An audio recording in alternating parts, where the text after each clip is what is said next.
दोस्तों नमस्कार। आज मैं आपको भारत पशुधन ऐप जो नया लॉन्च हुआ है उसके बारे में कुछ जानकारी दूंगा।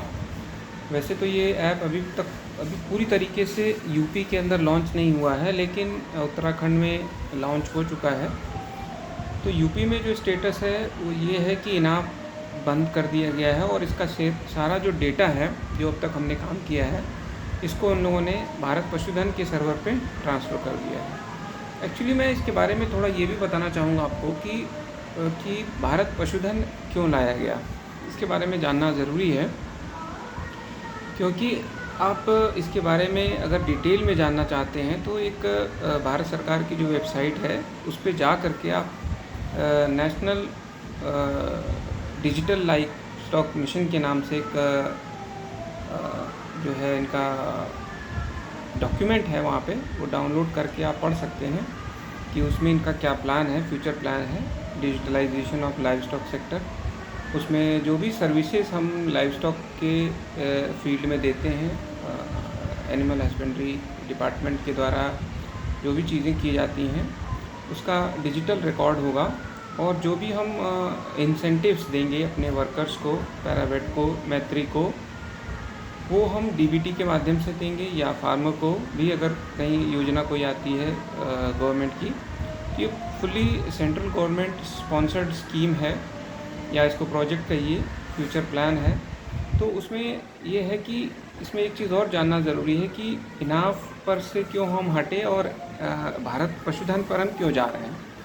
उसके पीछे जो सबसे बड़ा कारण बताया गया है वो ये था कि इनाफ एक पैन इंडिया नेटवर्क था, सर्वर था, जो कि अहमदाबाद या आनंद में उसका था लोकेशन, और पूरे इंडिया का डेटा वहाँ पर था और एक ही सर्वर पे सेव होता था।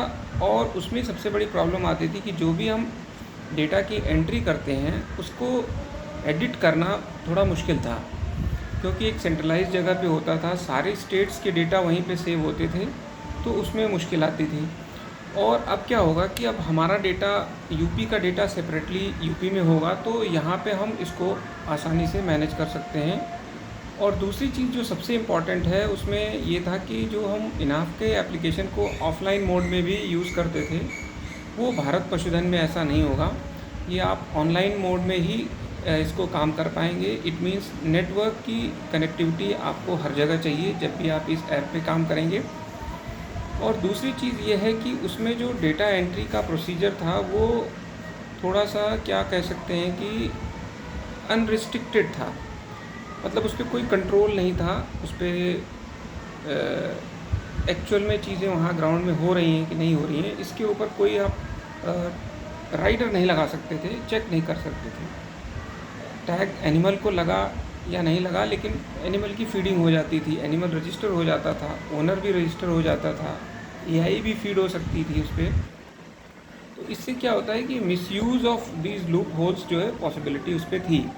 तो उसको बंद करने के लिए इस नया ऐप में कुछ प्रोविजंस इन्हें किए गए हैं, जिसके माध्यम से केवल एक्चुअल एनिमल की ही डेटा एंट्री पॉसिबल हो पाएगी।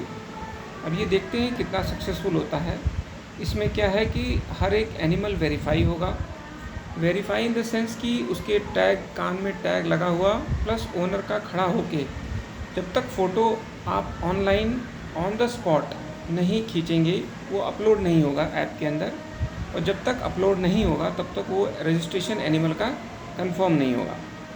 दूसरी चीज़ जो आपने अभी तक कर रखे हैं, सपोज़ आज की डेट में आप सभी जानते हैं कि एआई की जो आईडीज़ जो हमारी इनाफ पे थी उन्हीं को फिर से एक्टिवेट कर दिया गया है पशुधन भारत पे। उसी आईडी से आप लॉगिन कर लेते हैं, उसका कॉमन सा इन्होंने पासवर्ड दे दिया है, डिफ़ॉल्ट पासवर्ड, जिससे आप लॉगिन कर पा रहे हैं। उसमें अगर आपने ध्यान दिया होगा तो उसमें देखेंगे पेंडिंग वेरिफिकेशन का भी एक ऑप्शन है। तो जो एनिमल्स आपने अब तक उस आईडी से रजिस्टर किए थे उनको आपको वेरीफाई करना है। वेरीफाई कैसे करना है? वेरीफाई वो ऐसे होंगे कि जिस भी ओनर को, जिस भी एनिमल को आप ओपन करेंगे डिटेल, तो उसमें ओनर का मोबाइल नंबर है, उस पर देखेंगे आप ओटीपी वेरिफिकेशन पेंडिंग दिखाएगा।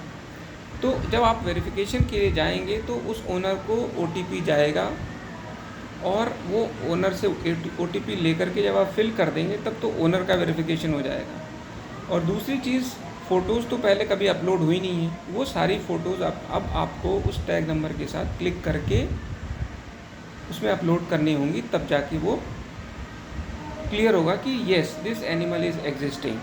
ठीक है, तो वो एनिमल वेरीफाई हो जाएगा, ओनर भी वेरीफाई हो जाएगा। फ़िलहाल जो है सब पेंडिंग दिखा रहा है। अब इसमें एक समस्या ये आएगी कि हम जो है जो चीज़ें हो चुकी हैं उसको ठीक कैसे किया जाए। अब उसमें एक ऑप्शन इन्होंने और दिया है, एनिमल मैनेजमेंट मॉड्यूल। उसी तरीके से इन लोगों ने इसमें भी मॉड्यूल आप सभी ने देखा होगा, एनिमल मैनेजमेंट है, एनिमल ब्रीडिंग है, और इसके बाद एनिमल हेल्थ है, मिसलेनियस है, और एक कुछ नॉलेज सेंटर करके भी बनाया है इन्होंने। मिल्क यील्ड के ऊपर भी इन्होंने एक ऐप मॉड्यूल डेवलप किया है, जो कि अभी तो कंसर्न नहीं है हमारा उससे। अभी हम केवल फ़िलहाल इन्होंने एक्टिव जो ओपन किया है वो ब्रीडिंग का किया है। तो एनिमल वेरीफाई होगा, ओनर वेरीफाई होगा through OTP and through less than 5 MB का आपका फ़ोटोग्राफ होगा ओनर के साथ और एनिमल के साथ, टैग नंबर के साथ, तब जाके एनिमल कंफर्म हो जाएगा कि yes this is the true data. तो ये चेक्स इन्होंने क्रिएट किए हैं इस ऐप के अंदर, जिससे कि फॉल्स एंट्री और अनरिस्ट्रिक्टेड एंट्री, जिसको कह सकते हैं कि possibility of misuse of this जो है एप्लीकेशन को रोकने का प्रयास किया गया है। तो थोड़ा सा ये चीज़ें हैं, शुरू में प्रॉब्लम्स हो सकती हैं कि हम लोग इसमें दिक्कत आए, लेकिन अब यही है क्योंकि सिंस गवर्नमेंट इसमें इंसेंटिव्स दे रही है, 50 रुपीज़ AI पे दे रही है, फर्स्ट PD पॉजिटिव पे 200 है, सेकंड PD पॉजिटिव पर आई थिंक 100 रुपीज़ है, तो एक अच्छा अमाउंट हो जाता है। और पॉसिबिलिटी ये है कि जब DBT इसके माध्यम से होगा तो रेगुलर पेमेंट्स होंगे, जिससे कि मैत्री और पैरावेट भी थोड़ा जो है एक्टिवली पार्टिसिपेट करेंगे योजना में। तो इससे क्या होगा कि हमारी सक्सेसफुल होने की चांसेस अच्छे हो जाएंगे। तो ये फ्रीक्वेंसी ऑफ पेमेंट अगर पैरावेट्स को हम, मुझे लगता है कि अगर क्वार्टरली या वीकली कर दें तो वो उसमें अच्छे से काम कर पाएंगे। तो इसके बारे में फ़िलहाल तो मैं आपको इतना ही बता पाऊँगा, क्योंकि अभी ये पूरी तरीके से रोल आउट हुआ नहीं है और ना ही इसके बारे में अभी तक पूरी क्लैरिटी है। इसमें बहुत सारी जो कमियां हैं अभी जो मैंने महसूस की है, और वो आप लोग भी देख रहे होंगे। केवल आज की डेट में अगर आप AI करना चाहते हैं तो जो पहले से रजिस्टर्ड एनिमल्स हैं उसकी AI आसानी से कर पाएंगे, और अगर नए का करना चाहते हैं तो आपको टैगिंग करनी पड़ेगी, फ़ोटो के साथ उसको अपलोड करना पड़ेगा, तभी जाके उसको आप रजिस्टर कर पाएंगे। ये छोटी सी जानकारी थी, जैसे जैसे चीज़ें अनफोल्ड होंगी फिर हम और भी इसके बारे में जानकारी आपको देंगे। तब तक के लिए थैंक यू, धन्यवाद, टेक केयर, बाय।